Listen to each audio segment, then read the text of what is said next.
I realized success wasn't just going to be handed to me or something that was going to fall into my lap. It was going to be something I needed to work towards, and by quitting drinking, that gave me a lot more time to do that.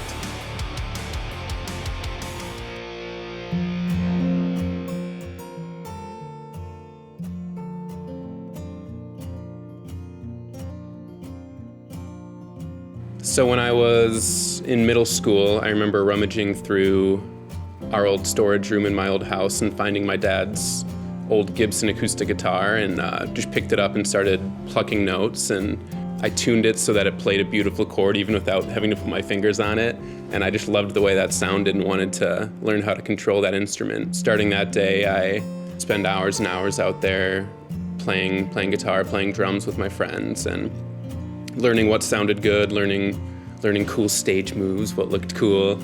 In high school, I was invited to play guitar for a metal band. I didn't play much metal guitar and still don't, but it was really the only musical outlet I had at that time. There weren't just bands popping up left and right. So I jumped on board and I played in that band for maybe a year and a half or 2 years. And then I headed off to college, and that's when it really started to pick up. And then I would say I was a pretty typical drinker in college, just kind of a weekend partier. That kind of bled out into my adult life. And that's when I realized I was kind of looking around at my friends and they were starting to kind of quit drinking, and I was still doing it. I was in a rock band, you know, I had to keep that persona up. I was drinking before shows, during shows, after shows.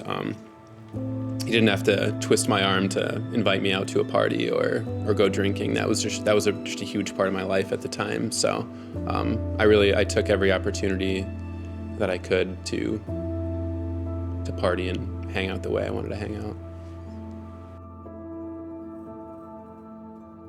I think at the time I thought the drinking was helping me be creative, but in hindsight, the songwriting really suffered.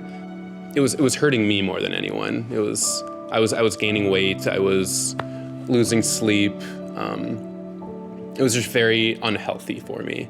When I was waking up more days than not, feeling like crap, and just wasting days in bed and wasting days trying to remedy my hangover. I hated that. That was the worst feeling ever. I just felt like I was wasting my life, and I was. Honestly, every day that I woke up and felt like crap, I wanted to quit that morning. I did.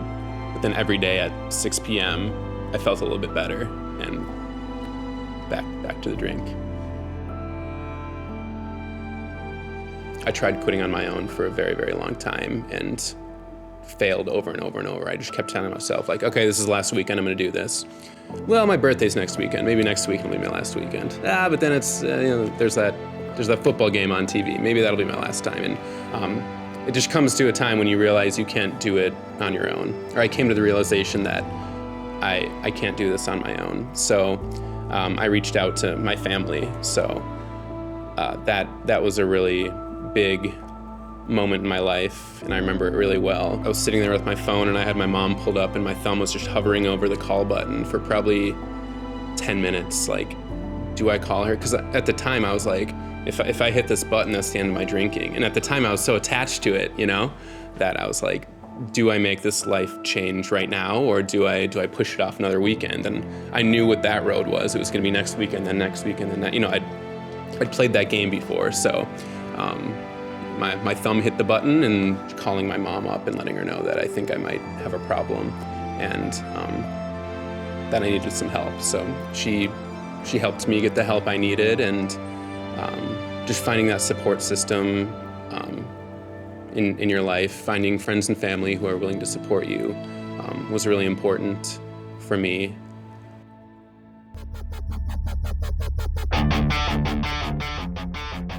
I realized success wasn't just going to be handed to me or something that was going to fall into my lap. It was going to be something I needed to work towards.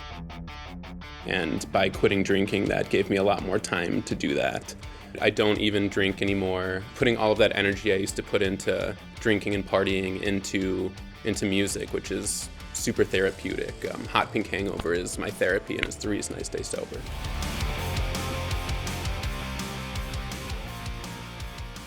I think you just gotta be you. If you feel like you don't want to drink and you find a band that does like to drink, Just stay strong, do your best, and be who you are.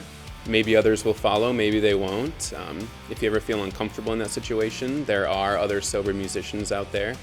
I know it seems like there aren't, but they exist.